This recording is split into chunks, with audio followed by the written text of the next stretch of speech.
Outside the emergency room entrance of Metropolitan General Hospital, dozens of people hurried past a small figure huddled against the cold brick wall.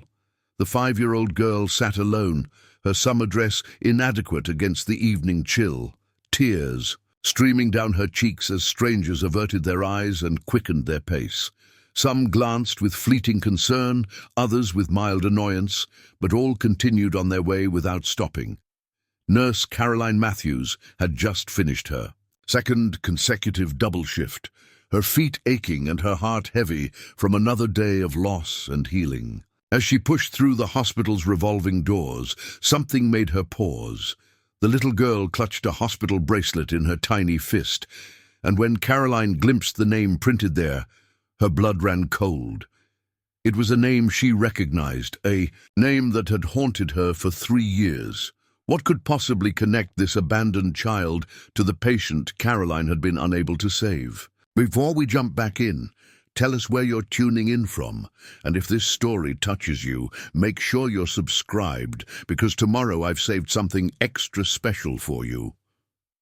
Caroline's weathered hands trembled as she knelt beside the child, her nurse's instincts overriding the exhaustion that had settled deep into her bones. The little girl couldn't have been more than 5 years old, with dark hair that caught the amber glow of the hospital's exterior lights and eyes that held far too much sorrow for someone so young. "Hello, sweetheart," Caroline said softly, her voice carrying the gentle authority that had comforted thousands of patients over her 15-year career. "My name is Caroline. I'm a nurse here. Can you tell me your name?" The child looked up with those haunting eyes but remained silent, clutching the hospital bracelet tighter against her chest. Caroline could see now that it was old, the plastic yellowed and the printing slightly faded, but the name was still clearly visible.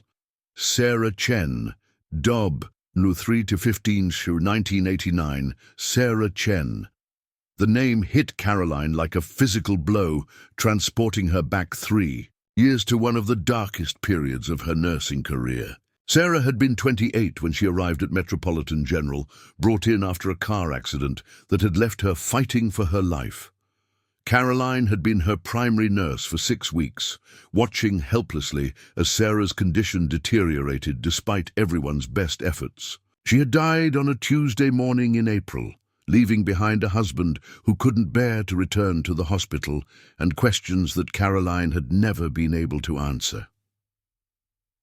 "Emma," the child whispered suddenly, so quietly that Caroline almost missed it. "My name is Emma." Caroline's heart clenched. "That's a beautiful name, Emma. Are you waiting for someone? Where are your parents?" Emma shook her head, fresh tears spilling down her cheeks. She held out the bracelet toward Caroline, as if it contained all the answers she couldn't put into words. The automatic doors of the emergency room whooshed open behind them, and Dr. Marcus Webb stepped out into the cool evening air. Marcus had been Caroline's closest colleague and friend for over a decade, a man whose steady presence had helped her through more difficult cases than she could count. He was nearing 60, with silver hair and kind eyes behind wire-rimmed glasses that had seen their share of medical miracles and tragedies alike. "Caroline, I thought you'd left hours ago," he said, then noticed Emma. His expression immediately shifted to professional concern, mixed with the gentle warmth he reserved for children. "Who do we have here?"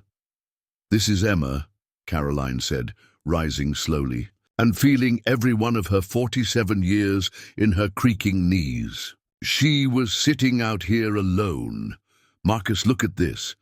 She showed him the hospital bracelet, watching as recognition dawned in his eyes. "Sarah Chen," he murmured. "I remember her. That was a tough case." He looked down at Emma with new understanding.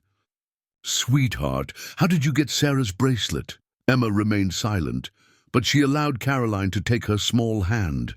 Her skin was cold, and Caroline noticed she was shivering in the thin summer dress that was completely inadequate for the October evening. "Let's get you inside where it's warm," Caroline said. We need to figure out how to help you." The emergency room was busy even for a Tuesday night, with the usual collection of cases that defined urban medicine. An elderly man with chest pains, a teenager who'd been in a skateboarding accident, a young mother with a crying infant. Caroline led Emma through the familiar chaos to a quiet corner, where she kept a small stash of blankets for situations just like this. "Dr. Matthews called in sick tonight," Marcus said, wrapping a soft blanket around Emma's shoulders. "We're understaffed, but I can spare a few minutes. Have you tried calling Child Services?" Caroline had worked enough cases involving children to know the system's limitations. "It's after hours. They'll send someone in the morning, but that means Emma would spend the night in the system. Look at her, Marcus. She's terrified." Emma had curled up in the chair, the blanket pulled up to her chin, watching the adults with wary eyes. She still clutched Sarah's bracelet, as if letting go of it might make her disappear entirely. "I could take her home tonight," Caroline said quietly, "just until we can sort this out properly in the morning." Marcus raised an eyebrow.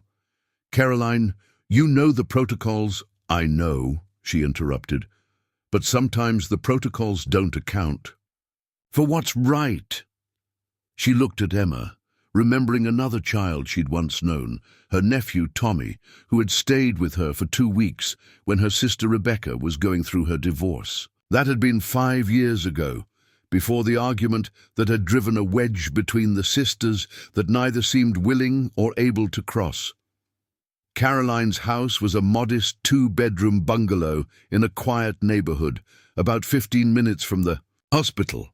She had bought it with her late husband David 12 years ago, dreaming of filling it with children and laughter. After David's sudden heart attack 8 years ago, it had become a sanctuary of solitude, a place where she could retreat from the intensity of hospital life and tend to her small garden.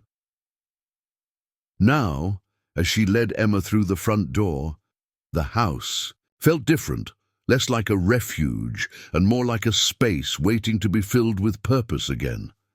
Emma's eyes took in everything. The photographs on the mantel showing Carolyn and David during happier times, the comfortable furniture chosen for durability rather than style, the kitchen table where Caroline ate most of her meals alone. "Are you hungry, Emma?" Caroline asked, opening the refrigerator and surveying its contents. She wasn't much of a cook anymore, but she usually kept simple ingredients on hand. "I could make you some soup and a sandwich." Emma nodded shyly, still clutching the hospital bracelet. While the soup heated on the stove, Caroline sat down at the kitchen table and pulled out her nursing journal, a leather-bound diary she had kept faithfully for the past 8 years. It contained detailed notes about particularly challenging cases, observations about patient care, and her own reflections on the emotional toll of her work. She flipped through the pages until she found the section from 3 years ago, her handwriting, documenting the weeks she had spent caring for Sarah Chen. The entries painted a picture of a young woman fighting against impossible odds, supported by a husband named Daniel, who rarely left her bedside, and a mother who flew in from California to be with her daughter. April 10th. Sarah's condition continues to deteriorate despite aggressive treatment. Her husband Daniel is struggling. I can see it in his eyes. He tries to stay strong for her, but the weight of helplessness is crushing him. Her mother, Mrs. Chen, arrived from Los Angeles this morning. The family is holding vigil. April 15th. Sarah passed away at 6:47 a.m. Despite our best efforts, her injuries were too severe. Daniel was holding her hand. I've never seen grief like this. It was as if part of him died with her. Mrs. Chen was inconsolable. I stayed with them for 2 hours after, but there are no words for this kind of loss. Caroline closed the journal as Emma approached the table, drawn by the smell of chicken soup. The child ate slowly and methodically, as if she hadn't had a proper meal in days. Caroline made mental notes. Emma appeared healthy but thin, well cared for but possibly neglected recently, intelligent but traumatized. "Emma," Caroline said gently, as the child finished her soup, "can you tell me about the bracelet? How did you get it?" Emma looked down at the plastic band in her lap. "Mommy gave it to me," she whispered. "She said it was important. She said, if something happened, I should find someone at the hospital." Caroline's pulse quickened. "What happened to your mommy, sweetheart?" "She went away," Emma said, fresh tears starting to form. "She said she'd come back, but that was 3 days ago. The neighbor lady was supposed to watch me, but she had to go somewhere too." The pieces of the puzzle were starting to form a picture, but it was one that made Caroline's heart ache. A child abandoned by caregivers, left with only a hospital bracelet from someone who had died 3 years ago. It suggested a connection that went deeper than coincidence. "Emma, do you know who Sarah was?" The child nodded solemnly. "Daddy's first wife. Mommy showed me her picture sometimes. She said Sarah was an angel now, watching over us." The revelation hit Caroline like a lightning bolt. Daniel Chen had remarried. Emma was his daughter with his second wife, and somehow Sarah's memory, preserved in a hospital bracelet, had become a bridge between past and present, between loss and hope. Caroline spent the next hour getting Emma settled in the guest bedroom, finding an old nightgown that had belonged to her nephew, and making sure the child felt safe.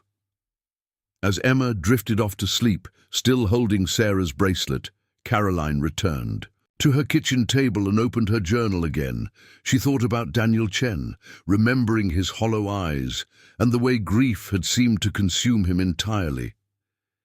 She had wondered many times over the years what had become of him, whether he had found a way to heal from the devastating loss of his young wife. Apparently he had found love again, had started a new family, but now that family was in crisis too. Caroline made a decision that would have surprised her colleagues, who knew her as methodical and rule-following. She would not call child services in the morning. Instead, she would try to find Daniel Chen and reunite him with his daughter. But first, she needed to understand what had driven Emma's mother to disappear, leaving her child with nothing but a hospital bracelet and a whispered instruction to find someone at the hospital. The autumn wind rattled the windows of her small house as Caroline made notes in her journal, documenting the beginning of what she sensed would be a journey that would challenge everything she thought she knew about healing, family, and second chances. Emma slept peacefully in the next room, finally safe and warm, while Caroline began planning how she would piece together the mystery that had literally appeared on her doorstep. Outside, the city continued its restless rhythm, unaware that in one small house, 2 lives had intersected in a way that would change them both forever. Caroline woke to the sound of Emma crying, not the loud, demanding wails of a child throwing a tantrum, but the quiet, heartbroken sobs of someone who had learned that the world could be an unpredictable and frightening place. The bedside clock showed 3:17 a.m., and pale moonlight filtered through the gauze curtains of the guest room, where Emma had curled into a tight ball beneath the quilted bedspread. "It's okay, sweetheart," Caroline whispered, sitting gently on the edge of the bed. "You're safe here. It was just a bad dream." But Emma shook her head, her small body trembling. "She's never coming back," she said through her tears. "Mommy's never coming back, just like Sarah never came back." The words pierced Caroline's heart with their matter-of-fact despair. Here was a child who understood loss in a way that most adults struggled to comprehend, who had already learned that people you love can simply vanish from your life without warning or explanation. Caroline gathered Emma into her arms, feeling the child's fragile frame against her chest. "Tell me about your mommy, Emma. What's her name?" "Lisa," Emma sniffled. "Lisa Chen. She used to sing to me at bedtime, but then she got sad a lot. She would look at Sarah's picture and cry. Daddy would try to make her feel better, but she said, The sadness was too big. The image formed in Caroline's mind. A woman living in the shadow of her husband's first wife, struggling with her own grief and inadequacy, perhaps suffering from depression that had gone untreated. It was a story she had seen variations of throughout her nursing career, how trauma and loss could ripple through families in unexpected ways. "Where is your daddy now, Emma?" "He had to go away for work. He goes to other cities to fix computers. He said he'd be back next week, but that was before Mommy left." Emma's voice grew smaller. "Mrs. Patterson was supposed to watch me, but her sister got sick and she had to go to Phoenix. She said someone else would come, but nobody did." Caroline felt a surge of anger at the adults who had failed this child, but she pushed it aside. Anger wouldn't help Emma now. What the child needed was stability, safety, and someone who would listen to her story without judgment. The next morning brought a discovery that changed everything. While Emma ate breakfast, scrambled eggs and toast, which she approached with the same methodical care she had shown with the soup, Caroline searched through her computer for any information about Daniel Chen. What she found made her stomach drop. Daniel Chen had been arrested 4 days ago in Phoenix, Arizona, charged with embezzlement from his company. The news article was brief and matter-of-fact. Local IT consultant charged with stealing over $200,000 from client accounts.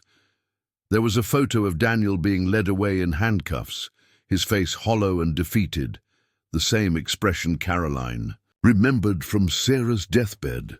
The timeline was becoming clearer and more heartbreaking. Daniel's arrest would have been devastating for Lisa, who was already struggling with depression and the challenge of living up to the memory of Sarah. Unable to cope, she had abandoned Emma with a neighbor and disappeared, leaving only Sarah's hospital bracelet as a connection to the family's tragic history.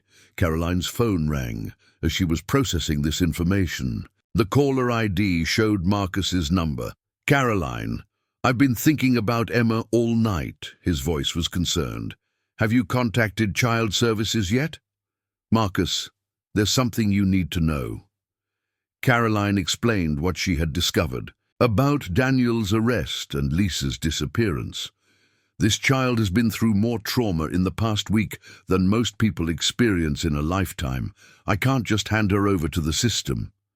"Caroline," Marcus said carefully, "I understand your feelings, but you're not qualified to—" "I'm not qualified to what?" "Care for a child who needs help?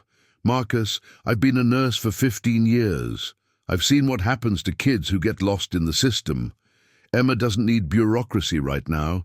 She needs someone who will fight for her." There was a long pause before Marcus spoke again. "What are you planning to do?" "I'm going to find Lisa," Caroline said, surprising herself with the determination in her voice. "Emma said her mother left 3 days ago. That means she's got a head start. But she can't have gone too far if she's struggling with depression. She's probably still in the city, maybe at a shelter or staying with someone. And if you find her, what if she doesn't want to be found? What if she's not capable of caring for Emma?" Caroline looked toward the living room where Emma was sitting, on the couch with a picture book, still wearing the clothes from yesterday and still clutching Sarah's hospital bracelet. "Then we'll figure out what's best for Emma. But right now, that little girl believes her mother is coming back. I'm not going to take that hope away from her unless I absolutely have to." After ending the call with Marcus, Caroline made a decision that went against every protocol and regulation she had followed throughout her career. She called in sick to work, something she had done perhaps 5 times in 15 years, and only then for genuine illness. Today, she was choosing Emma over duty, human need over institutional requirements. "Emma," she said, sitting down beside the child on the couch, "how would you feel about going for a ride? We're going to look for your mommy." Emma's eyes lit up with hope that broke Caroline's heart. "Really? You think we can find her?" "I think we can try," Caroline said carefully. "But I need you to help me." Can you remember anything your mommy said about where she might go? Did she have friends or places she liked to visit? Emma thought hard, her small brow furrowed in concentration. She used to go to the park sometimes when she was sad, the one with the big pond where the ducks live, and she had a friend named Maria who worked at the grocery store, but I don't know which one. It wasn't much, but it was a starting point. Caroline packed a small bag with snacks and juice boxes, made sure Emma was warmly dressed, and loaded Sarah's wheelchair into her car. She wasn't sure why, but something told her the bracelet might be important in ways she didn't yet understand.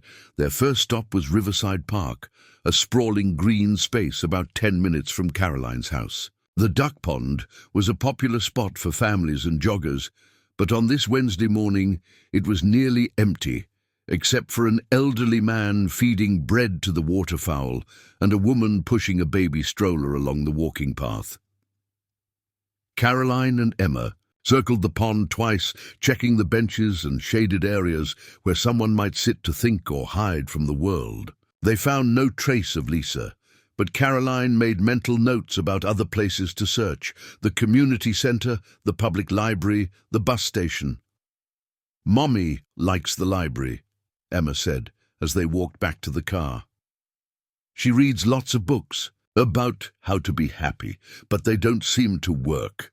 The observation was so innocent and yet so devastating that Caroline had to pause and take a deep breath. Here was a 5-year-old who had been watching her mother struggle with depression, trying to understand why the books and self-help guides weren't making the sadness go away. Their search continued through the morning and into the afternoon. They visited 3 different grocery stores, asking managers about an employee named Maria. At the second store, they found her, a middle-aged Hispanic woman with kind eyes who immediately recognized Emma. "Oh my God, Emma, where's your mama?" Maria said, coming around the customer service counter to kneel beside the child. "She went away," Emma said simply. "Caroline is helping me look for her." Maria's expression grew troubled as Caroline explained the situation. "Lisa was here 2 days ago," Maria said. "She was not good, very upset, crying. She asked if she could borrow some money, said she needed to get away for a while. I gave her $40. It was all I had in my purse. She said she was going to stay with her sister." "Do you know where her sister lives?" Caroline asked. Maria shook her head. "Somewhere downtown, I think, near the bus station. Lisa mentioned it was a small apartment above a restaurant." As they drove toward downtown, Caroline felt the weight of responsibility settling heavily on her shoulders. She was no longer just a nurse who had found a lost child. She was actively pursuing a course of action that could have serious consequences for everyone involved.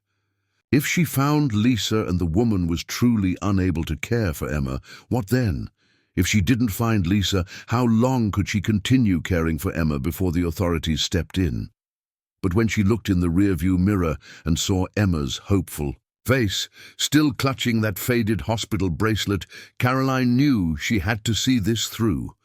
Sometimes, she realized, the most important healing happened outside the walls of any hospital.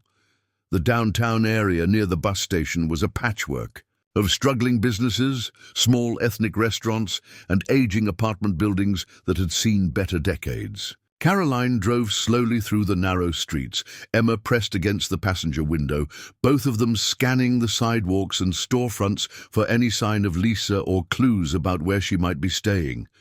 "There," Emma said suddenly, pointing to a small Vietnamese restaurant with faded red awnings. "Mommy likes that kind of food. She took me there once when Daddy was away."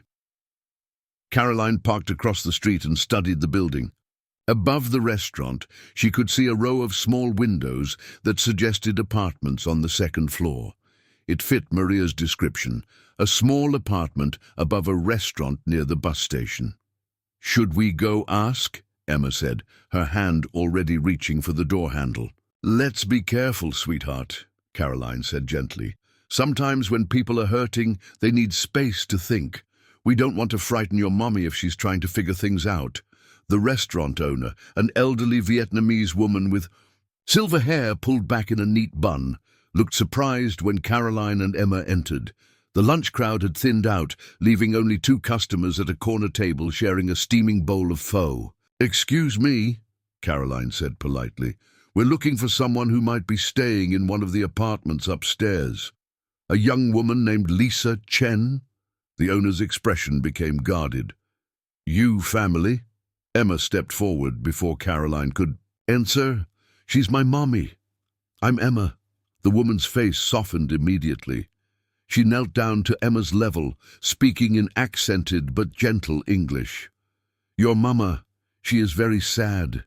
She stay with my daughter 3 days now, but she cry all the time. She no eat much." Caroline felt a surge of relief mixed with apprehension. They had found Lisa, but the description suggested someone in crisis, possibly unable to make rational decisions about her daughter's welfare. "Is she here now?" Caroline asked. The woman nodded toward a narrow staircase at the back of the restaurant. "Apartment 2B. But maybe you let me go first. Tell her you here. She very scared about something." Caroline agreed, understanding that Lisa might panic if confronted. Unexpectedly, the owner disappeared upstairs, leaving Caroline and Emma waiting at a small table near the window. Emma swung her legs nervously, still clutching Sarah's hospital bracelet. "What if she doesn't want to see me?" Emma asked quietly. The question broke Caroline's heart. Here was a 5-year-old worrying about whether her own mother would want to see her, a fear that no child should ever have to carry. "Emma, look at me," Caroline said, taking the child's small hands in her own. "Sometimes when grown-ups are very sad or scared, they make decisions that don't make sense. But that doesn't mean they stop loving the people who are most important to them. Your mommy loves you. I can see it in the way you talk about her, in the fact that she gave you Sarah's bracelet to keep you safe." Before Emma could respond, they heard footsteps on the stairs. Lisa Chen appeared in the restaurant doorway, a thin young woman in her late 20s with dark circles under her eyes and clothes that looked like they had been slept in. When she saw Emma, her face crumpled and she rushed forward, dropping to her knees and pulling her daughter into a desperate embrace. "Emma! Oh God, Emma! I'm so sorry. I'm so sorry," Lisa sobbed, her words muffled against the child's hair. "I didn't know what to do. I couldn't think straight. Everything was falling apart and I just—" "It's okay, Mommy," Emma said, her own tears starting to flow. "Caroline helped me. She's a nurse, like the ones who took care of Sarah." Lisa looked up at Caroline for the first time, her eyes red and swollen from crying. "You're a nurse? At Metropolitan General?" "Yes," Caroline said carefully. "I found Emma outside the hospital last night. She had Sarah's bracelet." The mention of Sarah's name caused Lisa to flinch as if she'd been struck. "I gave her that bracelet. Because I thought if something happened to me, someone at the hospital would know. Sarah's chart, her records, they would lead back to Daniel, and Emma would have family." Caroline began to understand the desperate logic behind Lisa's actions. In her depressed and panicked state, she had seen Sarah's bracelet not just as a memento, but as a lifeline. A way to ensure Emma would be connected to her father, even if Lisa herself couldn't cope with the crisis they were facing. "Lisa, I know." "About Daniel's arrest," Caroline said gently. "I know this has been an impossible situation for you." Lisa's face went pale. "You know? How much do you know?" "Enough to understand that you've been dealing with more than anyone should have to handle alone," Caroline replied. "But Emma needs you. She's been so brave, but she's scared too." The restaurant owner reappeared with a pot of tea and 3 cups, setting them down with the quiet efficiency of someone who had seen many family dramas play out in her establishment. Lisa accepted the tea gratefully, her hands shaking as she lifted the cup to her lips. "I don't know how to fix this," Lisa whispered. "Daniel might go to prison. I can't afford the apartment without his income. I've been having panic attacks. And Emma sees everything. She shouldn't have to see her mother falling apart." Caroline recognized the signs of someone in the grip of severe depression and anxiety, the catastrophic thinking, the overwhelming sense of helplessness, the belief that everyone would be better off without them. She had seen it countless times in hospital patients and their families, and she knew that Lisa needed professional help as much as she needed practical support. "Lisa, when did you last eat a real meal?" Caroline asked. "I don't know," Lisa admitted. "Yesterday, maybe. I haven't been hungry." Caroline made a decision that surprised even her. "Emma, would you like to show your mommy the picture book we were reading this morning? I think she might enjoy it too." As Emma eagerly pulled out the book and began showing her mother the illustrations, Caroline stepped aside and called Marcus from her cell phone. "Marcus, I found them," she said quietly, "but I need your help.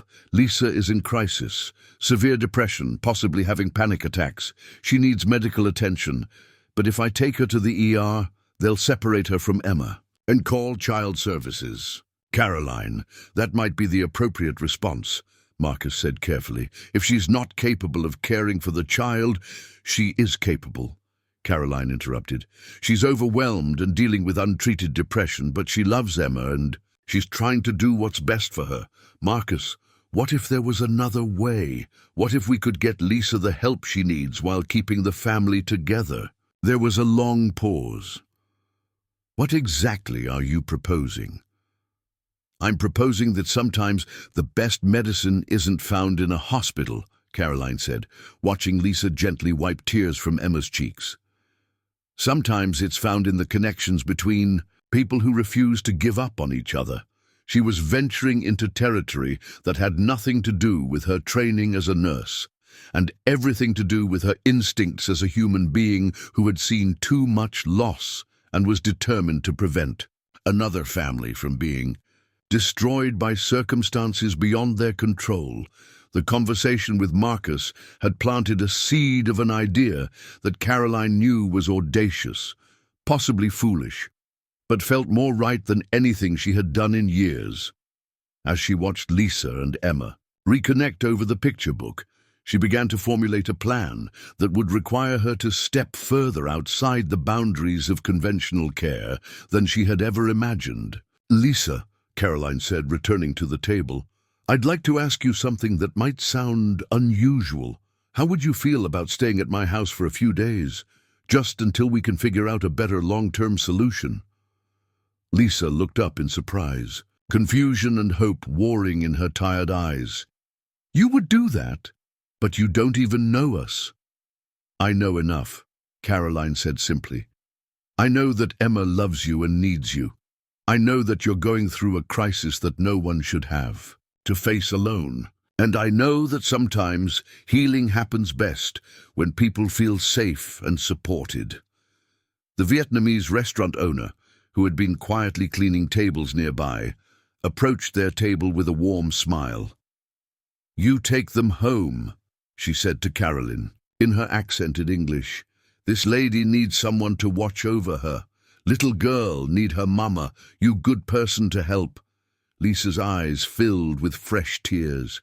"I don't understand why you're being so kind to us. We're strangers." Caroline thought about Sarah Chen, about the hollow look in Daniel's eyes when his first wife died, about all the families she had watched struggle through impossible circumstances in hospital rooms that felt cold and institutional despite everyone's best efforts to make them healing spaces. "3 years ago, I was the nurse caring for someone very important to your family," Caroline said gently.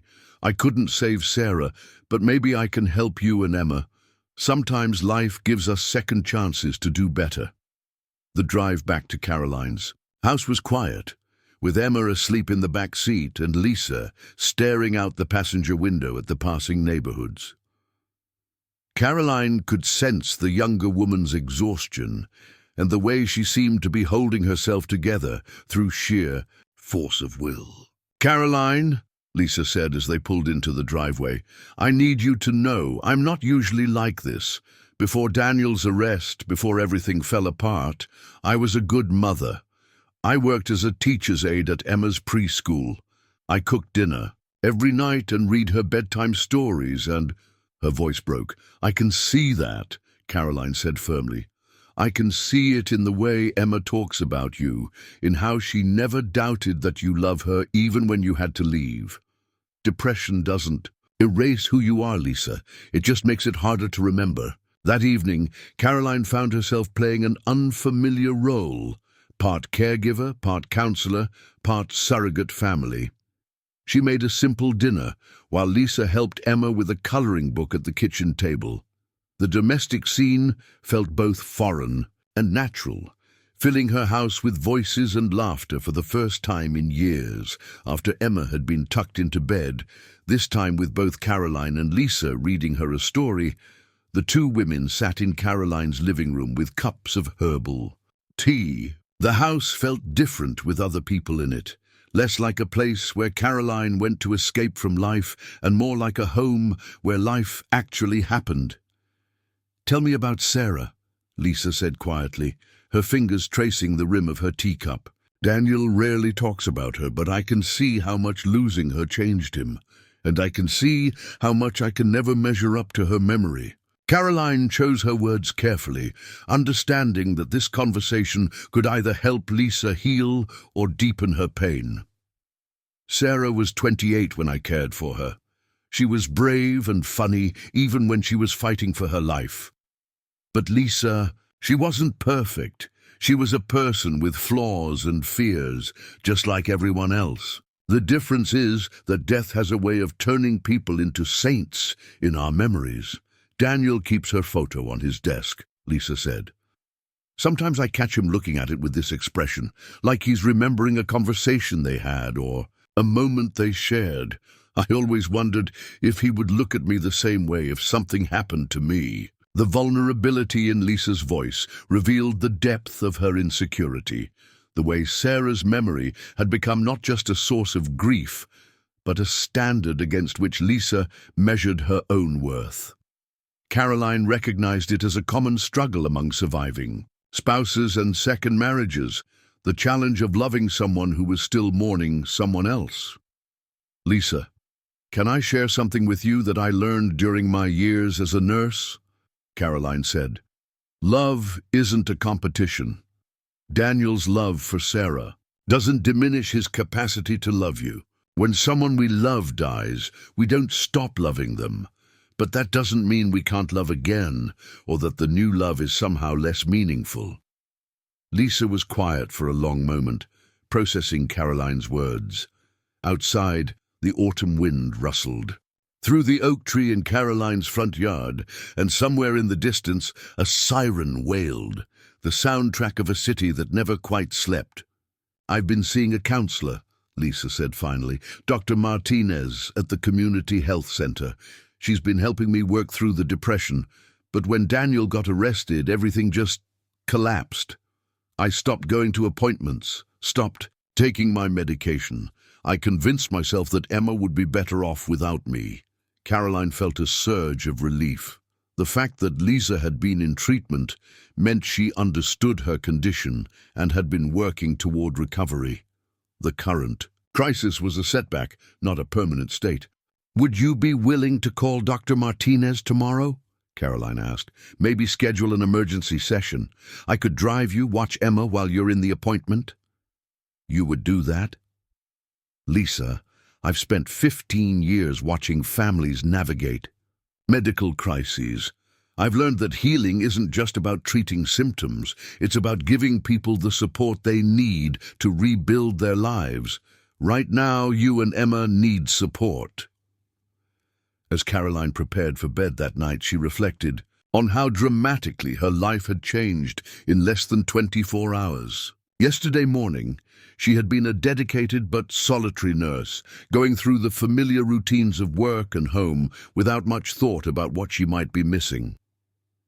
Tonight, her house was filled with the quiet sounds of a family: Lisa moving around the guest bathroom, Emma's soft breathing from the spare bedroom, the sense of purpose that came from being needed. Her phone buzzed with a text from Marcus. "How are you holding up? This is a big responsibility you've taken on." Caroline typed back, "I'm not sure what I'm doing, but it feels right. Sometimes the best medicine is just showing up for people." She didn't mention that she was already thinking about tomorrow's challenges, contacting Dr. Martinez, figuring out Lisa's financial situation, perhaps even researching Daniel's legal case to understand what the family was truly facing. For the first time in years, Caroline felt like she was doing more than just her job. She was making a difference in a way that went beyond treating symptoms and following protocols. Outside her bedroom window, the city continued its restless rhythm. But inside her small house, 3 lives were beginning to stabilize in ways that none of them could have predicted. The next morning brought unexpected complications that tested Caroline's resolve in ways she hadn't anticipated. She woke to find Lisa sitting at the kitchen table at 5:30 a.m., staring at her cell phone with an expression of pure panic. "Daniel called," Lisa said without looking up. "From jail. He knows Emma wasn't at Mrs. Patterson's when he tried to call. He knows I left her somewhere and he's—" Her voice broke. "He's furious. He said if anything happens to Emma because of my breakdown, he'll make sure I never see her again."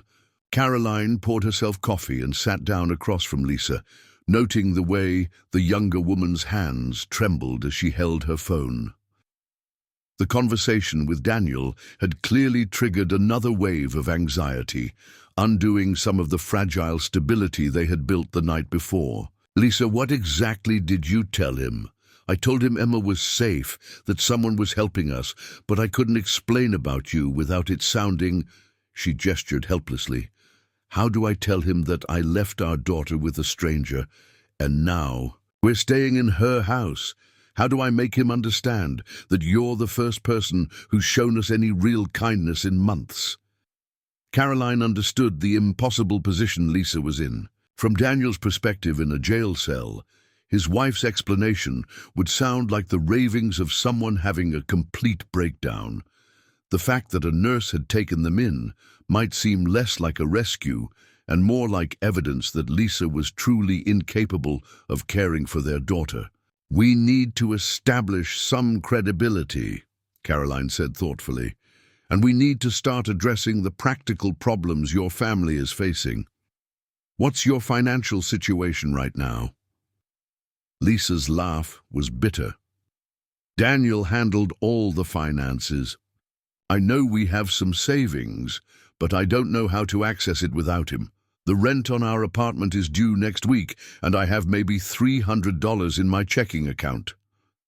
Caroline made mental notes as Lisa talked. The family was facing not just emotional crisis, but potential eviction, legal fees for Daniel's defense, and the basic challenge of survival on a teacher's aide salary. These were problems that couldn't be solved with good intentions and home-cooked meals. Emma appeared in the kitchen doorway, still wearing Caroline's oversized nightgown and dragging a stuffed rabbit she had found in the toy box Caroline kept for her nephew's visits. The sight of the child reminded both women what was at stake in their decisions. "Is Daddy coming home today?"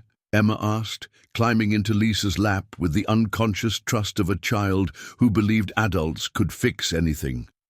"Not today, sweetheart," Lisa said, stroking Emma's hair. "But soon. Daddy just needs to take care of some grown-up problems first." Caroline watched the interaction and made a decision that surprised even her. "Emma, how would you like to go on an adventure today? We're going to help your mommy with some important things." Their first stop was Dr. Martinez's office at the Community Health Center, a modest building that served the area's uninsured and underinsured residents. Caroline had called ahead and explained the emergency situation, emphasizing Lisa's previous treatment relationship and current crisis. Dr. Martinez was a woman in her 50s, with kind eyes and the patient demeanor of someone who had spent years helping people navigate mental health challenges alongside poverty and family trauma. She agreed to see Lisa immediately, on the condition that Caroline and Emma wait in the reception area. "You're doing something remarkable," Dr. Martinez told Caroline, as Lisa and Emma were reunited after the 40-minute session. Most people would have called child services and walked away. Why are you investing so much in strangers? Caroline considered the question as she watched Emma show Lisa a drawing she had made while waiting, a picture of 3 stick figures standing in front of a house labeled Caroline, Mommy, and Me. I think it's because I recognize something in them, Caroline said finally. A family that's been hit by circumstances beyond their control, but who love each other enough to fight their way back. In my experience, that's worth saving. The session with Dr. Martinez had provided Lisa with an emergency prescription for anxiety medication and a referral to a social worker who specialized in family crisis intervention. More importantly, it had given Lisa professional validation that her current situation was treatable and temporary, not a fundamental failure of character. Their second stop was more complicated, the county jail, where Daniel was being held pending trial. Caroline had never visited anyone in jail before, and the institutional atmosphere, the metal detectors, the guards, the sense of lives interrupted and futures uncertain, reminded her of the darker aspects of hospital work. Daniel Chen looked older than Caroline remembered from 3 years ago, his face gaunt and his eyes holding the same hollow desperation she had seen during Sarah's final days. When he saw Lisa and Emma through the reinforced glass, his expression cycled through relief, anger, and something that might have been shame. "Who is this?" he asked Lisa, nodding toward Caroline. The phone connection made his voice sound tinny and distant. "This is Caroline Matthews," Lisa said. "She was Sarah's nurse. She found Emma, and she's been helping us." The mention of Sarah's name caused Daniel's expression to soften slightly. He looked at Caroline with new attention, as if trying to place her in his memories of that terrible time 3 years ago. "You remember me?" Caroline asked, taking the phone when Lisa offered it. "Yes," Daniel said quietly. "You were there when you stayed with us afterward. You brought us coffee and tissues, and you didn't try to say things would be okay." "I remember," Caroline said. "And I remember that you were a good husband to Sarah. She knew how much you loved her."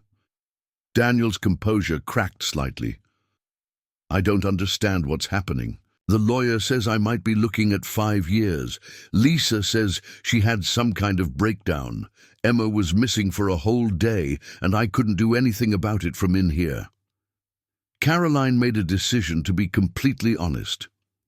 "Daniel, your family is going through a crisis, but they're not broken. Lisa is dealing with depression that got worse under stress, but she's back in treatment.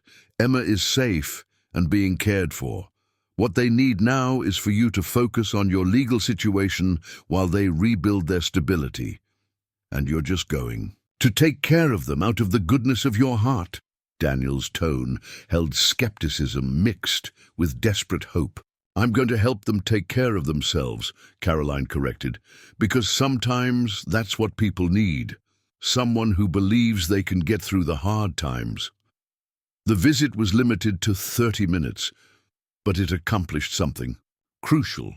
It established Caroline as a legitimate presence in the family's life and gave Daniel a sense that Emma and Lisa were not just surviving, but receiving genuine care. When they left the jail, Lisa seemed lighter, as if sharing the burden with someone else had made it more manageable.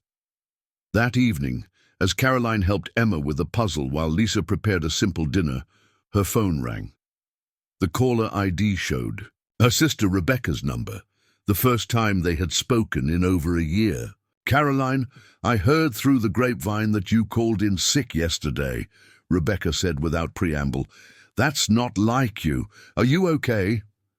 Caroline looked around her kitchen, taking in the domestic scene that would have been unimaginable just 48 hours ago. "Actually, Rebecca, I think I'm better than I've been in a long time. How's Tommy?" The conversation was tentative, careful, but it marked the beginning of something that had been missing from Caroline's life for too long, the sense that she was part of a larger community of people who cared about each other's well-being. The conversation with Rebecca lingered in Caroline's mind as the days settled into an unexpected rhythm. Lisa had started taking her medication again and was sleeping better, though she still woke sometimes in the middle of the night, pacing the house quietly as she wrestled with anxiety about the future. Emma had begun to treat Caroline's house as home, arranging her few possessions in the guest room and helping with small tasks like setting the table and feeding the birds in the backyard. On Friday morning, exactly 1 week after finding Emma, outside the hospital, Caroline made a decision that felt both natural and revolutionary. She requested a leave of absence from work. Marcus had been covering her shifts and checking in daily, but Caroline knew she couldn't continue indefinitely without making a formal commitment to the path she had chosen. "Are you sure about this?" Marcus asked when she called to explain her decision. "Caroline, you love your work. You've never taken more than a few days off in all the years I've known you." "That's exactly the problem," Caroline realized as she spoke. "I've been so focused on caring for other people's families that I forgot what it felt like to be part of one myself." The leave of absence gave Caroline the mental space to fully commit to helping the Chen family navigate their crisis. She spent hours on the phone with Daniel's public defender, learning about the embezzlement charges and the evidence against him. What she discovered was both troubling and hopeful. Daniel had indeed taken money from client accounts, but he had used it to pay for experimental treatment for a recurring medical condition, treatment that wasn't covered by insurance and that he had been too proud to discuss with Lisa. "He was trying to protect you," Caroline explained to Lisa as they sat in her living room that evening, Emma asleep between them on the couch after falling asleep during a movie. "The treatments were for a neurological condition that could have affected his ability to work. He was terrified of becoming a burden like Sarah was when she was sick," Lisa finished quietly. "He watched her suffer and die, and he couldn't bear the thought of putting me through that." The revelation recontextualized Daniel's actions in a way that didn't excuse them but made them understandable. He had made a desperate choice to steal rather than admit vulnerability, and that choice had set in motion the series of events that had nearly destroyed his second family. "What does this mean for his case?" Lisa asked. "It means he has a story to tell that might generate some sympathy," Caroline said. "But it also means he needs to be honest about everything, the medical condition, the fear, the pride that kept him from asking for help, and he needs to accept that there will be consequences for his choices." The following week brought an unexpected visitor. Rebecca arrived at Caroline's house on a Tuesday afternoon, carrying a casserole dish and wearing the slightly anxious expression of someone who wasn't sure of her welcome. She was 2 years younger than Caroline, with the same dark hair but a softer face that showed fewer of the lines that came from years of witnessing human suffering. "I brought lasagna," Rebecca said simply, "and I wanted to meet the family that's been keeping my sister so busy." Emma was immediately fascinated by Rebecca, who had a natural ease with children that Caroline envied. Within minutes, Emma was showing Rebecca her coloring books and explaining the elaborate backstory she had created for her stuffed rabbit. Lisa, initially shy around the new visitor, gradually warmed to Rebecca's gentle questions about her teaching work and her plans for the future. "You're doing something amazing here," Rebecca told Caroline later, as they stood in the kitchen washing dishes while Lisa helped Emma with a bath. "I haven't seen you this alive in years." "I haven't felt this alive in years," Caroline admitted. "When David died, I think I just shut down emotionally. Work became my whole life because it was safer than risking real connections." And now? Caroline looked toward the bathroom, where she could hear Lisa and Emma laughing as they played with bath toys. "Now I remember that healing isn't just about medical treatment. Sometimes it's about creating a space where people can remember who they are beneath their pain." The conversation with Rebecca opened a door that had been closed for too long. Over the following days, Caroline found herself calling her sister regularly, sharing updates about the Chen family's progress and slowly rebuilding the relationship that had been damaged by grief and misunderstanding years earlier. The real test came when Daniel's lawyer arranged for a family meeting at the jail. The lawyer, a tired-looking public defender named James Morrison, had been working on a plea agreement that would reduce Daniel's sentence in exchange for full restitution and cooperation with the investigation. The best-case scenario is 18 months, Morrison explained to the assembled group. Caroline, Lisa, Emma, and Rebecca, who had insisted on coming for moral support.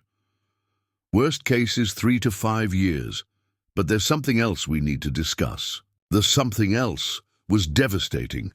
The district attorney was threatening additional charges if Daniel didn't provide information about other clients who might have been affected by similar schemes.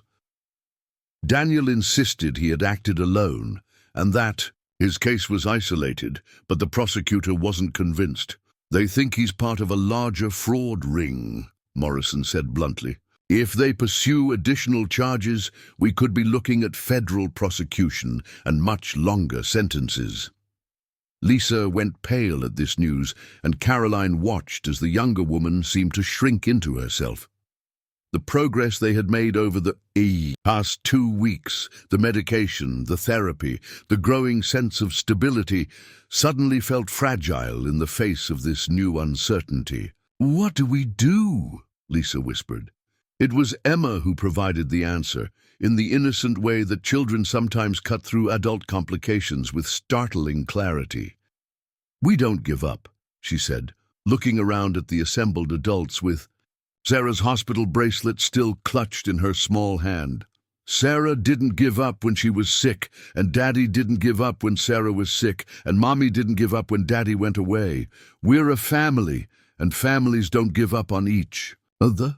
The simplicity of the statement left the adults momentarily speechless. Here was a 5-year-old who had been abandoned, frightened, and traumatized, yet who still believed in the fundamental bonds that held families together through impossible circumstances. Caroline looked at the bracelet in Emma's hand, the artifact that had started this entire journey, and realized that Sarah's legacy wasn't just about the love Daniel had carried for his first wife. It was about the courage to keep fighting for the people you love, even when the odds seemed impossible. "Emma's right," Caroline said firmly. "We don't give up. We figure out what Daniel needs to prove his innocence, and we make sure this family stays together no matter what the legal system throws at them." The commitment felt both terrifying and liberating. Caroline was no longer just providing temporary help to people in crisis. She was making a long-term investment in a family's future, with all the uncertainty and responsibility that entailed. The revelation came on a Thursday afternoon, 3 weeks after Caroline first found Emma outside the hospital. Caroline was going through her nursing journal, looking for anything that might help Daniel's legal team understand the medical circumstances that had driven his desperate choices, when she noticed something in her notes about Sarah Chen that she had forgotten. March 28th. Sarah's husband mentioned that she had been working on some kind of financial software project before the accident. He seemed worried about something related to her work, but was too focused on her condition to elaborate. Made note to follow up, but never got the chance. The entry was brief, barely 3 lines, but it triggered a memory that made Caroline's pulse quicken. She remembered Daniel mentioning that Sarah had been a forensic accountant, specializing in detecting financial fraud in small businesses. What if Sarah's death hadn't been just a tragic accident? What if it was connected to something she had discovered in her work? Caroline called Marcus, knowing he would remember more details about Sarah's case than what appeared in the official medical records. "Marcus, I need you to think back to 3 years ago, to Sarah Chen. Do you remember anything unusual about her accident? Anything that didn't quite fit?" There was a long pause before Marcus answered. Actually, yes. The police report said it was a single car accident, but the investigating officer mentioned that her car's brake lines had been damaged. They assumed it was wear and tear, but the mechanic who examined the wreck said the damage looked deliberate. Deliberate? As in sabotage? That was the theory, but they never pursued it. Sarah died, there was no evidence of anyone who would want to hurt her, and the case was closed as an accident. Caroline felt pieces of a puzzle clicking into place. Marcus, what if Daniel's embezzlement case is connected to Sarah's work? What if he's being framed by the same people who killed her? Caroline, that sounds like a conspiracy theory, I know. But hear me out. Daniel is a computer expert, but he's not particularly sophisticated about covering his tracks. The evidence against him is almost too convenient. Digital transactions that clearly lead back to him, client complaints that all surfaced within days of each other. What if someone has been setting him up? After ending the call with Marcus, Caroline made a decision that she knew was risky. She called Detective Ray Kowalski, the police officer who had investigated Sarah's accident. Kowalski was nearing retirement, a 30-year veteran who had seen enough cases to know the difference between coincidence and pattern. Mrs. Matthews, I remember that case, Kowalski said when Caroline explained why she was calling. Always bothered me, to be honest. The brake line damage was too clean, too precise, but without a motive or a suspect, there wasn't much to investigate. What if I told you that Sarah's husband is now facing embezzlement charges, and that the evidence against him seems unusually convenient? Kowalski was quiet for a moment. I'd say that's an interesting coincidence. Are you suggesting someone waited 3 years to frame the widower? I'm suggesting that maybe Sarah discovered something that got her killed, and now someone is trying to make sure Daniel can't continue her work or ask uncomfortable questions. Do you have any proof of this theory? Caroline looked at Sarah's hospital bracelet, which Emma had left on the kitchen table while she played in the backyard with Lisa. Not yet, but I think I know how to get it. The plan Caroline developed was audacious and potentially dangerous. She would need to access Sarah's personal files, which Daniel had stored in his home office, and look for any evidence of the fraud investigation Sarah had been working on before her death. But first, she needed to prepare Lisa for the possibility that everything they thought they knew about their situation was wrong. That evening, after Emma had gone to bed, Caroline sat down with Lisa in the living room and carefully explained her theory. Lisa listened with growing amazement and horror. You're saying Sarah was murdered, and that someone is trying to destroy Daniel 3 years later? I'm saying it's possible, Caroline said carefully. But if I'm right, it means Daniel is innocent of the charges against him. It also means that whoever killed Sarah is still out there, and they might see your family as a threat. Lisa was quiet for a long moment, processing the implications. What do we do? We need to get into your house and look through Daniel's files. Specifically, anything Sarah left behind related to her work. If she was investigating financial fraud, when she died, there might be evidence that connects to Daniel's current situation. But the police sealed the house when Daniel was arrested. We can't just break in. Caroline smiled grimly. We're not breaking in. You still live there. You have every right to retrieve your personal belongings.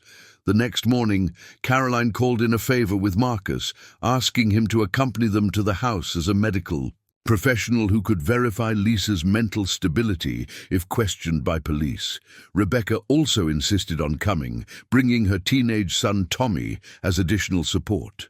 The Chen house was a modest suburban home that showed signs of the chaos that had erupted when Daniel was arrested. Mail had piled up by the front door, the lawn needed mowing, and there was crime scene tape across the entrance to Daniel's home office. That tape is just to preserve evidence, Caroline told Lisa. It doesn't legally prevent you from entering your own home.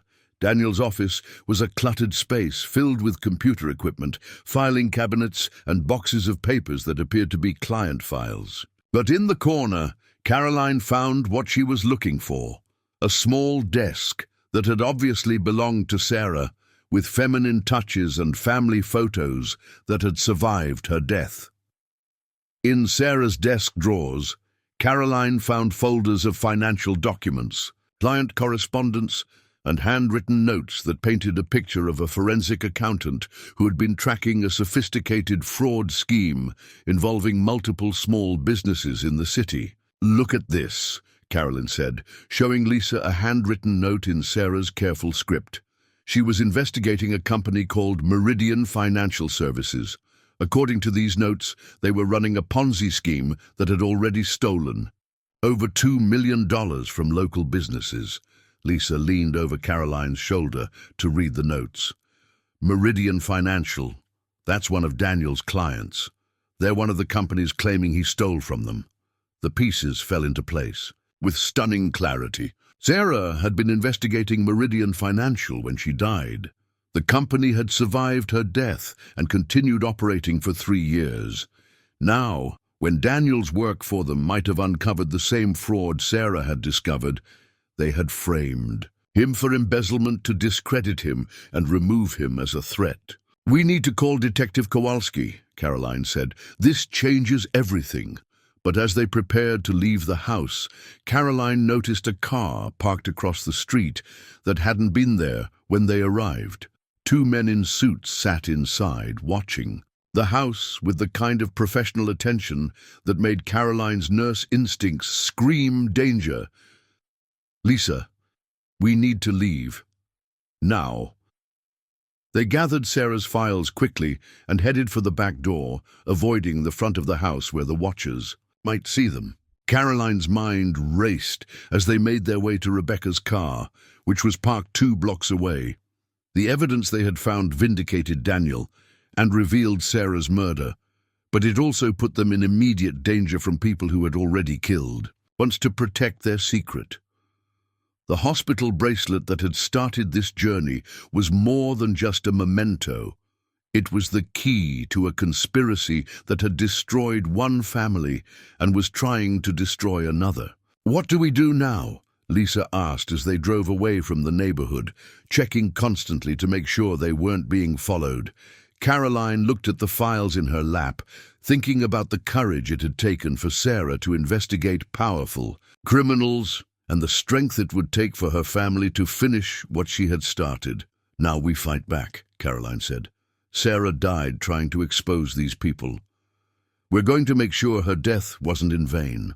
The plot twist had transformed their personal crisis into something much larger and more dangerous, but it had also given them something they hadn't had before: the truth and the power that came with it. Caroline's house had transformed into an impromptu war room within hours of their discovery at the Chen residence. The dining room table was covered with Sarah's files, photocopies of financial documents, and handwritten notes that Marcus had helped them organize into a coherent timeline. Detective Kowalski sat across from Caroline, his weathered face grave. As he studied the evidence they had presented, "This is substantial," Kowalski said, holding up a folder marked Meridian Financial Discrepancies. If these calculations are correct, Sarah had identified a pattern of embezzlement that goes back at least 5 years. The amounts are staggering. Lisa sat beside Caroline, Emma asleep in her lap, despite the tension in the room. The child had been unusually quiet since their return from the house, as if she sensed the danger that now surrounded her family. Rebecca and Tommy had taken positions near the windows, watching for any sign of the men who had been surveilling the Chen house. "The question is," Kowalski continued, "how do we protect your family while we build a case? These people have already killed once. They won't hesitate to do it again if they feel cornered." Caroline had been thinking about this problem since they fled the house. The traditional approach would be to place the family in protective custody while the police investigated, but that could take months and would essentially imprison Emma and Lisa for crimes they hadn't committed. "What if we forced their hand?" Caroline said slowly. "What if we made them come to us on our terms?" Marcus looked up from the financial documents he had been studying. "Caroline, that sounds incredibly dangerous. More dangerous than waiting for them to decide we're a threat." Caroline asked, "They already know we have Sarah's files. They're probably planning their next move right now." Detective Kowalski leaned back in his chair, studying Caroline with the attention of someone who had learned to recognize when civilians had ideas that might actually work. "What exactly are you proposing?" Caroline stood up and walked to the window, looking out at her quiet neighborhood. 2 weeks ago, her biggest concern had been whether to plant tulips or daffodils in her front garden. Now she was planning a confrontation with people who had committed murder to protect their financial crimes. "Sarah was a forensic accountant," Caroline said. "Her files show that she was building a case against Meridian Financial, but she was killed before she could present her evidence. What if we finished her work?" "How do you mean?" "We set up a meeting with Meridian Financial. We tell them we have information about irregularities in their accounts, information that came from Daniel's work for them. We make them think we're trying to blackmail them." Lisa looked horrified. "Caroline, that's suicide. If they killed Sarah because she was working alone and they caught her by surprise." Caroline interrupted. "This time we control the circumstances. We choose the location, we have police backup, and we record everything." Kowalski was nodding slowly. "A sting operation. It could work, but it would need to be carefully planned. And we'd need bait that they couldn't resist." Caroline thought about Emma, sleeping peacefully despite the chaos around her, still clutching Sarah's hospital bracelet. The bracelet had been Emma's protection, her connection to a family history she barely understood. Now it might become the key to securing her future. "I think I know what our bait should be," Caroline said. The plan they developed over the next 2 hours was risky but elegant in its simplicity. Caroline would contact Meridian Financial, identifying herself as a nurse who had cared for Sarah, and who had recently come into possession of some of Sarah's personal effects. She would suggest that among these effects were documents that might be of interest to the company, documents that she was willing to discuss in exchange for a reasonable compensation. "The beauty of this approach," Kowalski explained, "is that you're not actually claiming to have evidence of wrongdoing. You're just a nurse who found some papers and thinks they might be valuable. It gives them a reason to meet with you without immediately assuming you're a threat." "But what if they don't take the bait?" Rebecca asked. "What if they just ignore us?" Marcus answered from his position at the table, where he had been studying the financial records with the analytical mind that had made him a successful doctor. "They can't ignore us. According to these files, Sarah had identified specific transactions that could unravel their entire operation. If there's even a chance that we have that information, they have to find out what we know." The meeting was scheduled for the following afternoon at a coffee shop downtown, a public place with multiple exits and good visibility for the surveillance team that Kowalski was organizing. Caroline would wear a wire, and plainclothes officers would be positioned throughout the area. That night, as Caroline lay in bed listening to the sounds of Lisa and Emma sleeping in the nearby rooms, she reflected on how completely her life had changed. 3 weeks ago, she had been a competent but emotionally distant nurse, going through the motions of a life that had become routine and predictable. Now she was preparing to confront dangerous criminals in an effort to save a family. That had become central to her own sense of purpose. Her phone buzzed with a text from Marcus. "Are you sure you want to do this?" "There's still time to let the police handle it without involving you directly," Caroline typed back. "I'm sure. Sarah started this fight. Emma gave me the courage to finish it. The morning of the meeting dawned grey and cold, with the kind of October weather that hinted at the winter to come. Caroline dressed carefully, professional but not threatening, approachable but not naive. She tucked Sarah's hospital bracelet into her jacket pocket, a talisman that connected her to the woman whose death had started this entire chain of events. Lisa was nervous, pacing the kitchen while Emma played quietly at the table. "I should come with you," Lisa said for the third time. If something goes wrong, Emma needs her mother to be safe," Caroline said firmly. "Rebecca will stay here with you, and Tommy is going to drive you to the police station if you don't hear from me by 5 o'clock. The coffee shop was exactly as Caroline had imagined it would be. Busy enough to provide cover for the police, surveillance team, but not so crowded that conversations couldn't be overheard. She arrived 15 minutes early and chose a table near the window, where she could see the street and where Kowalski's team could see her. At exactly 2 o'clock, 2 men entered the coffee shop. One was tall and thin, with prematurely grey hair and the kind of expensive suit that suggested success in business. The other was shorter and broader, with the watchful eyes and careful movements of someone who had experience with violence. Caroline recognized them as the men who had been watching the Chen house. "Mrs. Matthews," the tall man said, approaching her table with a smile that didn't reach his eyes. "I'm Robert Meridian, president of Meridian Financial Services. This is my associate, Mr. Turner." Caroline stood and shook hands with both men, noting the way Turner's eyes constantly scanned the room while Meridian focused entirely on her. "Thank you for meeting with me. I wasn't sure if you'd be interested." "Oh, we're very interested," Meridian said, sitting down across from her. "You mentioned on the phone that you had some of Sarah Chen's personal effects. We were quite fond of Sarah. Her death was a terrible tragedy." Caroline studied his face as he spoke, looking for any sign of the guilt or anxiety that might betray his involvement in Sarah's murder. What she saw instead was the bland confidence of someone who believed he was in complete control of the situation. "Yes, it was," Caroline agreed. "I was her nurse during her final weeks. Her husband was going through a difficult time after her, a death, and he asked me to keep some of her work materials. I thought they might be important to someone." "What kind of materials?" Turner asked, speaking for the first time.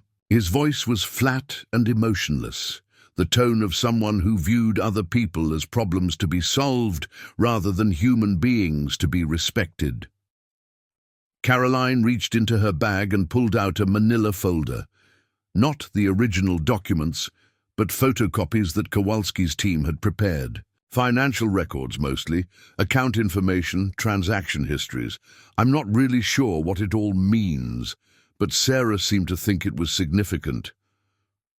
Meridian opened the folder and scanned the first few pages, his expression remaining carefully neutral, but Caroline saw his hands tighten slightly on the papers, and she noticed the brief glance he exchanged with Turner. "These are very interesting," Meridian said finally. "I can see why Sarah was reviewing them. We had asked her to conduct an audit of some irregularities in our accounts. It was a lie, and they all knew it. According to Sarah's notes, she had been investigating Meridian Financial without their knowledge, following a trail of suspicious transactions that led back to their company. But Caroline played along, knowing that the conversation was being recorded and that Meridian's lies would become evidence against him. "I was hoping you might be able to help me understand their value," Caroline said.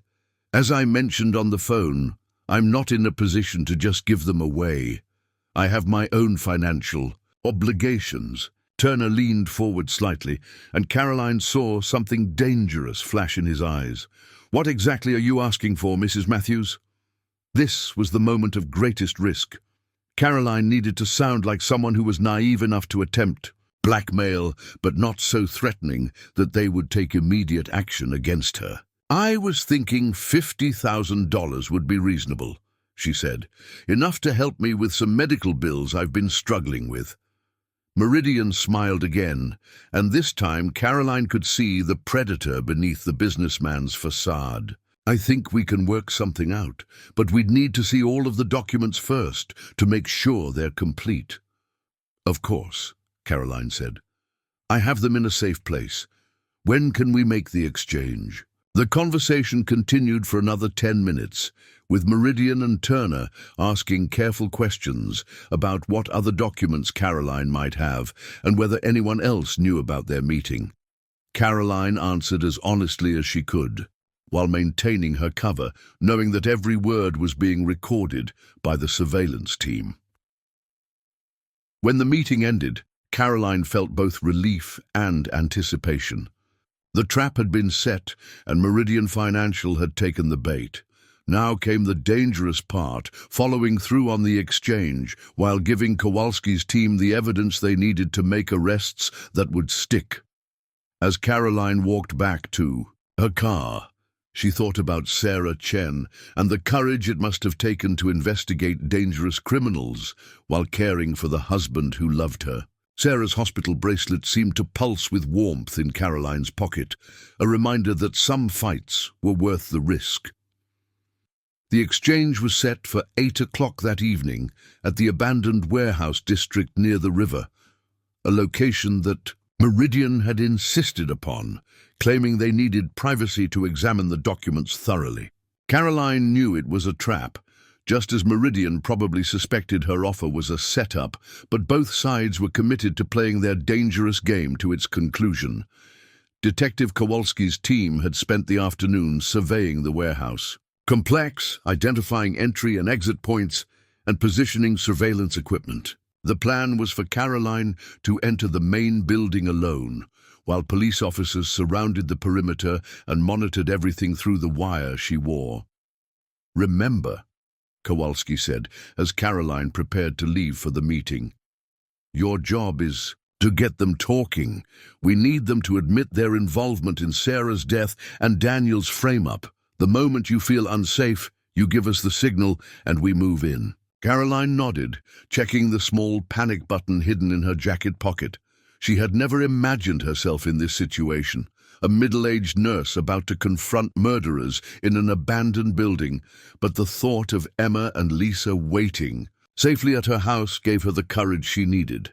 Lisa had wanted to come despite the danger, but Caroline had insisted she stay with Emma and Rebecca. "This started with Sarah's investigation," Caroline had told her.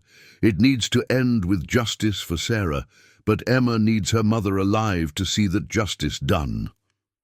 The warehouse district was eerily quiet as Caroline drove through the empty streets. Most of the buildings had been abandoned for years, their broken windows and graffiti-covered walls testament to the economic changes that had transformed the city's industrial landscape. The building where she was supposed to meet Meridian Financial stood apart from the others, its structure still solid, despite years of neglect. Caroline parked her car in the designated spot and checked her watch. 7:58 p.m. She took a deep breath, touched Sarah's hospital bracelet in her pocket one more time, and walked toward the building's main entrance. The heavy door creaked as she pushed it open, revealing a cavernous space lit by a few bare bulbs hanging from the ceiling. Meridian and Turner were waiting in the center of the room, standing beside a table that held what appeared to be a briefcase full of money. "Mrs. Matthews," Meridian called out, his voice echoing in the empty space. "Right on time.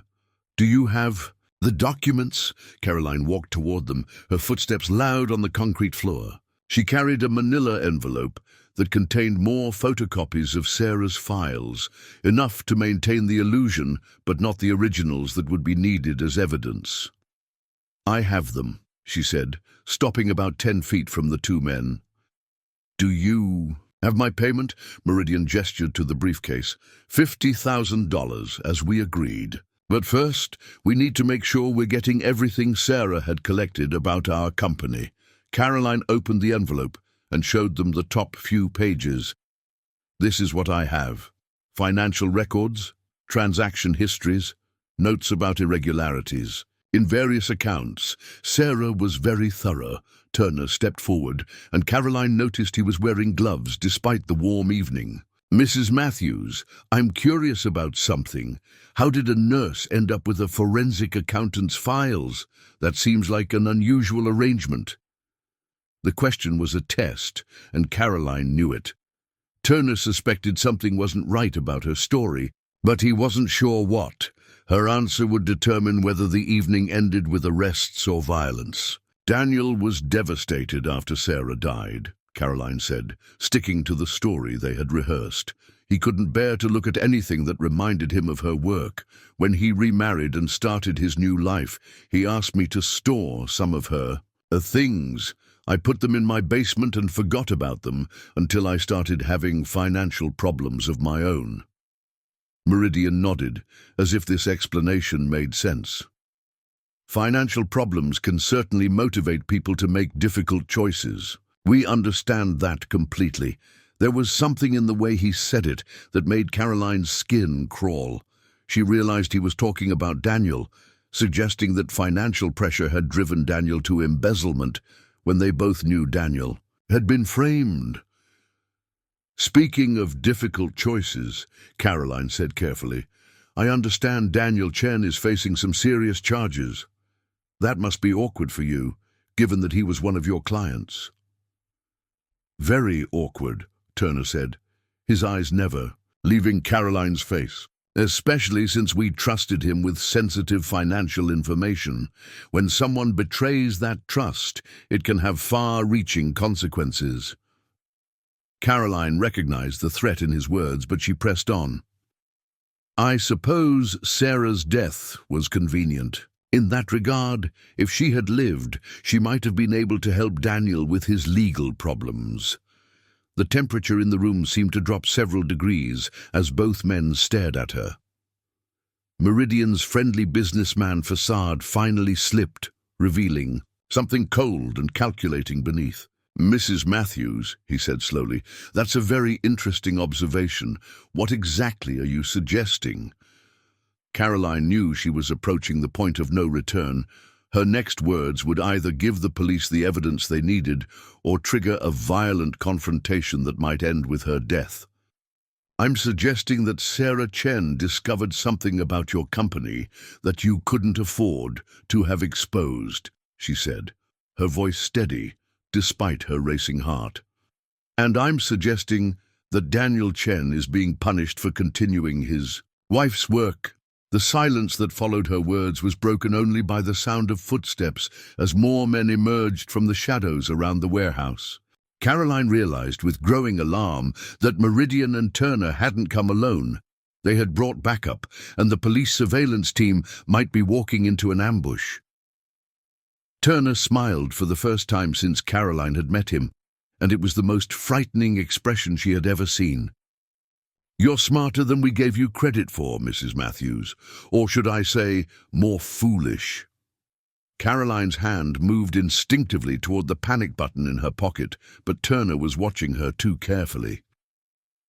I think there's been a misunderstanding, she said, trying to maintain her cover story even as the situation spiraled beyond her control.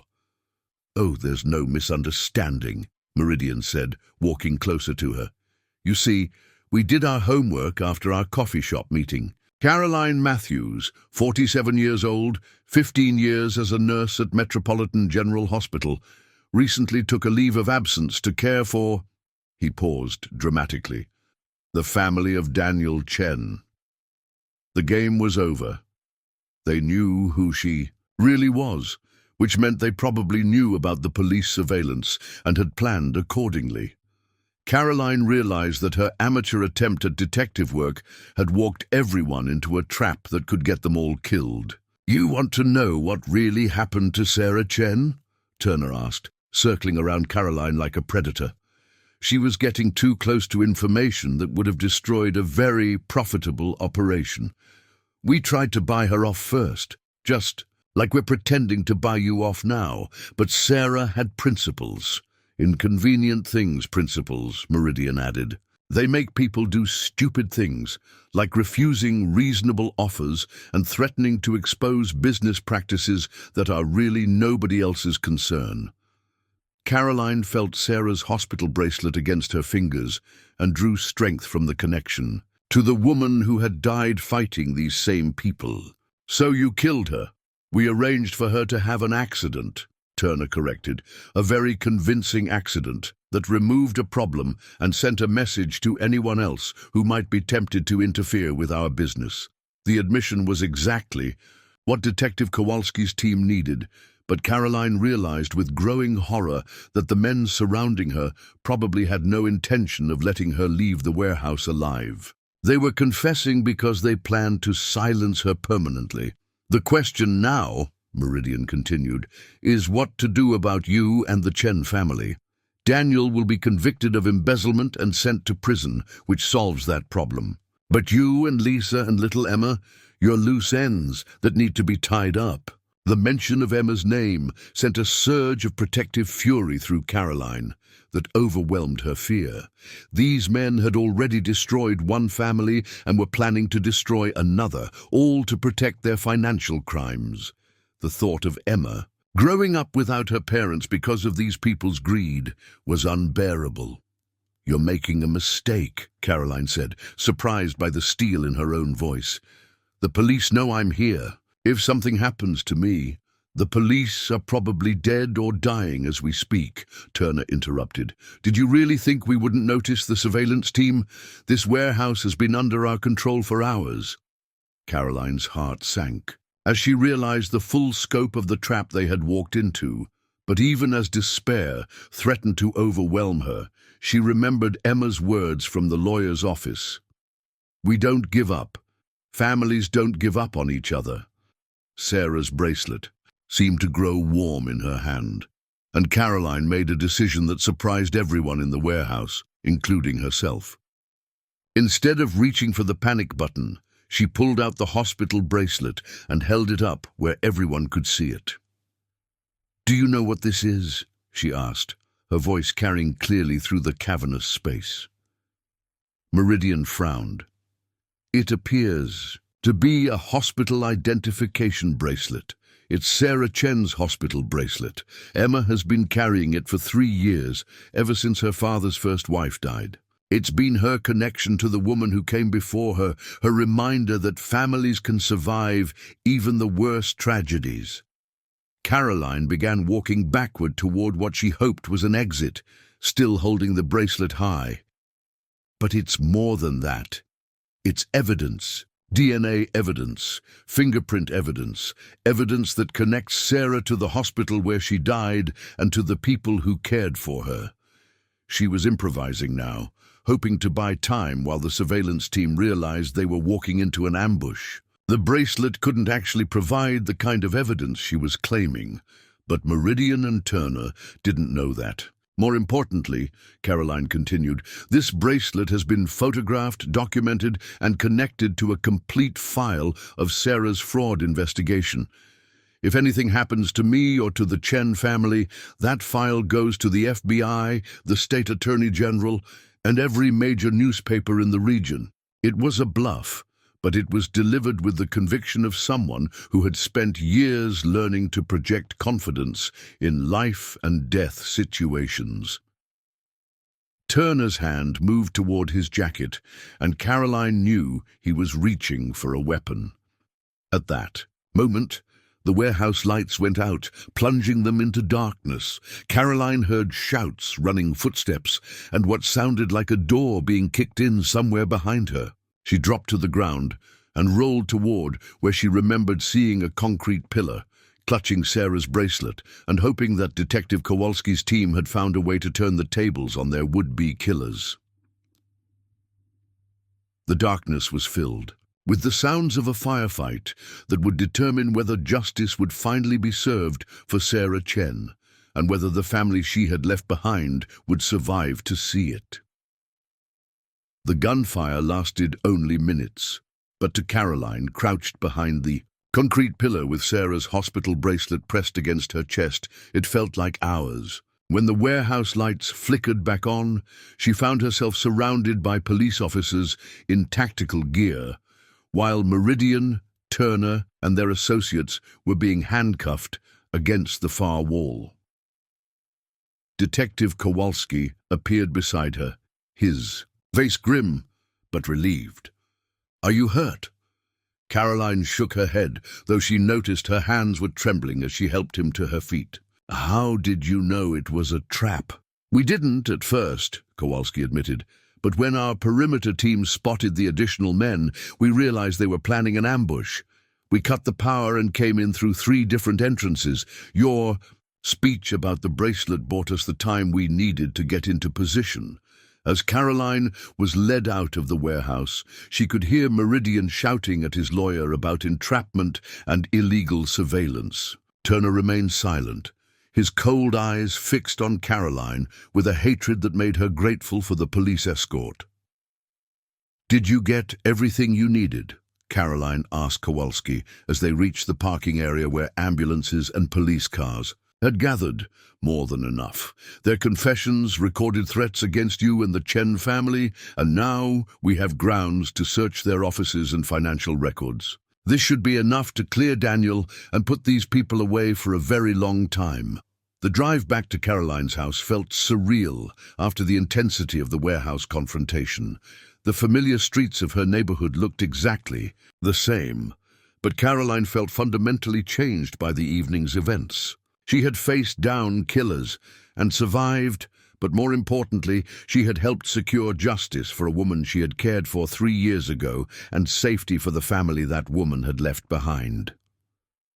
Lisa and Emma were waiting in the living room with Rebecca and Tommy, all of them clustered around the television where news reports were already covering the arrests at Meridian Financial. When Caroline walked through the front door, Emma ran to her with the enthusiasm of a child who had never doubted that the adults in her life would find a way to make everything right. "Did you catch the bad men?" Emma asked, wrapping her small arms around Caroline's waist. "Yes, sweetheart. The bad men won't be able to hurt anyone anymore." Lisa's eyes were bright with tears as she embraced Caroline. "Thank you," she whispered. "Thank you for believing in us when no one else would." The legal proceedings that followed moved with surprising speed.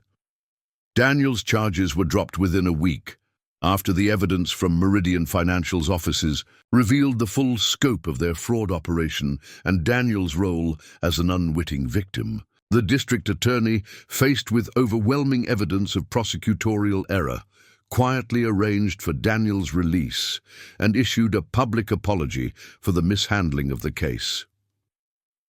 Caroline was there when Daniel walked out of the county jail, his face gaunt from weeks of imprisonment, but his eyes bright with hope. The reunion between Daniel, Lisa, and Emma took place in the parking lot, with Caroline and Rebecca watching from a respectful distance as the family held each other and wept. "Daddy!"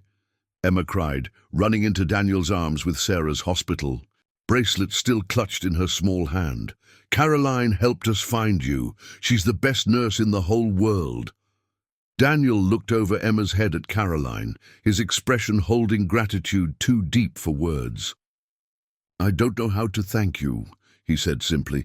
"You saved my family."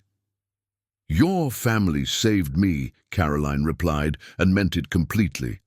The trial of Meridian, Turner, and their associates made national news, with Caroline's testimony about Sarah's murder investigation serving as a key piece of evidence. The conspiracy had been larger than anyone had imagined, involving dozens of businesses and millions of dollars in fraudulent transactions. Sarah Chen was posthumously recognized as a hero whose investigation had ultimately brought down one of the region's most sophisticated financial crimes operations. 6 months later, Caroline returned to work at Metropolitan General Hospital, but with a different perspective on what healing really meant. She had learned that sometimes the most important nursing happened outside hospital walls, in living rooms and kitchens, where families struggled to stay together against impossible odds. Daniel found work with a cybersecurity firm that valued his experience with financial fraud. Lisa continued her therapy with Dr. Martinez and eventually returned to teaching. Emma started kindergarten, where she excelled in reading and frequently told her classmates about her friend Caroline, who was the bravest nurse in the world. Caroline's relationship with Rebecca had been permanently healed by their shared experience of helping the Chen family. They had dinner together every Sunday now, with Tommy often joining them to hear new chapters in the story of how his aunt had become a hero. On the first anniversary of finding Emma outside the hospital, Caroline received a package from the Chen, a family. Inside was a photo of Daniel, Lisa, and Emma standing in front of their new house, all of them smiling with the contentment of people who had survived the worst and found their way back to happiness. Attached to the photo was Sarah's hospital bracelet, along with a note from Emma written in careful first-grade handwriting. "Dear Caroline, Mommy says I should give this back to you because you're the one who made sure it kept us safe. But I think Sarah would want you to keep it so you can help other families too. Love, Emma." Caroline hung the photo on her refrigerator and placed Sarah's bracelet in her nursing bag, where it would serve as a reminder that sometimes the best medicine was simply refusing to walk past someone who needed help. Outside her kitchen window, the autumn leaves were beginning to turn, and Caroline Matthews, nurse, hero, and honorary member of a family she had chosen to save, smiled as she planned another day of healing in a world that needed all the compassion it could find.